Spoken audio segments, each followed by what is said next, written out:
உங்கள் favourite TV ஷோக்களை இனி miss பண்ண தேவையில்லை. ZEE5 இல் முற்றிலும் இலவசமாக காணுங்கள். இங்கேயும் எப்பொழுதும். உன் பேரு ராணி. உன்னோட அப்பா அம்மா இறந்துட்டாங்க. அனாதையா வளர்ந்த நீ ஒரு பெரிய குடும்பத்துல வாக்கப்பட்டு போயிருக்க. அதுவும் ரெண்டாம் தாரமா. உன்னாலதான் அந்த குடும்பமே நல்லா இருக்குன்னு நினைச்சுக்கிட்டு இருக்க. அது உன்னோட ஆணவம்.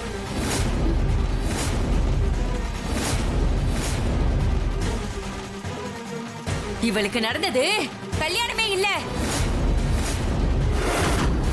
இவங்க ரெண்டு பேரும் சேர்ந்து வாழவே கூடாது.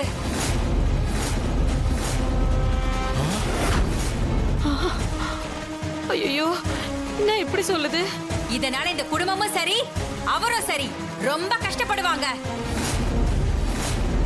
அதை விட ஒரு பெரிய விஷயம், நீங்க ரெண்டு பேரும் சேர்ந்து வாழ்ந்தா ரெண்டு உசிருக்கு ஆபத்து.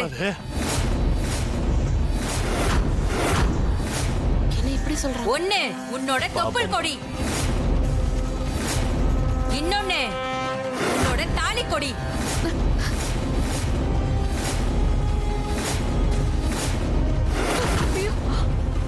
ஐயோ,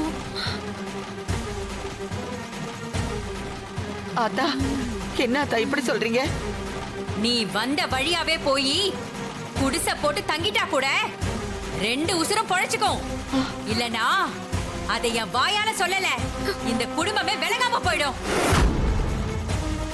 அத்தை, என்ன இப்படி பேசுறாங்க? இது உன் ஜாதகத்துல இருக்கு, இந்த அம்மனோட வாக்கு. என்ன இது?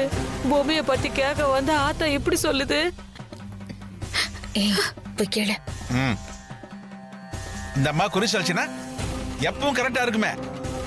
அந்த அம்மா குறிச்சல் எல்லாமே நடந்திருக்க. புள்ளதாச்சி பொண்ணுக்கு போய் ஏன் இப்படி ஒரு குறிய சொல்லுதுன்னு தெரியலையே. அந்த பொண்ணு படுற பாட்டை கண்ணால பார்க்க முடியல. ஆத்தா ஏன் இப்படி ஒரு வாக்கு சொன்னான்னு தெரியல. என்ன தர்ஷினி இது? அம்மா இப்படி குறி சொல்லி நான் பார்த்ததே இல்லையே. ஆமா, நானும் தான்.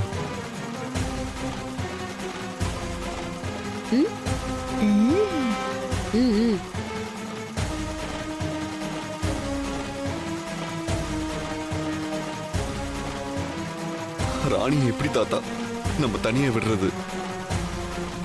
என்ன பண்றது? எனக்கு ஒரே குழப்பமா இருக்குப்பா. கோவிலுக்கு வந்தா நிம்மதியா இருக்கும், ஆனா நாம இருந்த நிம்மதியை எழுந்துட்டு நிக்கிறோம். ஆத்தா, ஏம்மா இப்படி சோதிக்கிற?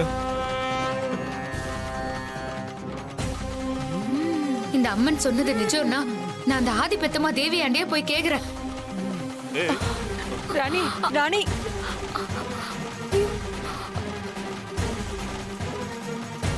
அத்தா, நான் என்ன கேட்க வந்தேன்னு உனக்கு தெரியும். ஆனா இங்க வந்தா என்னையும் என் பாப்பாவையும் தனியா போக சொல்லி சொல்றியே. இது எந்த விதத்துல அத்தா நியாயம்? ZEE5 ஆப்பை டவுன்லோட் செய்து அனைத்து எபிசோடுகளையும் இலவசமாக பாருங்க.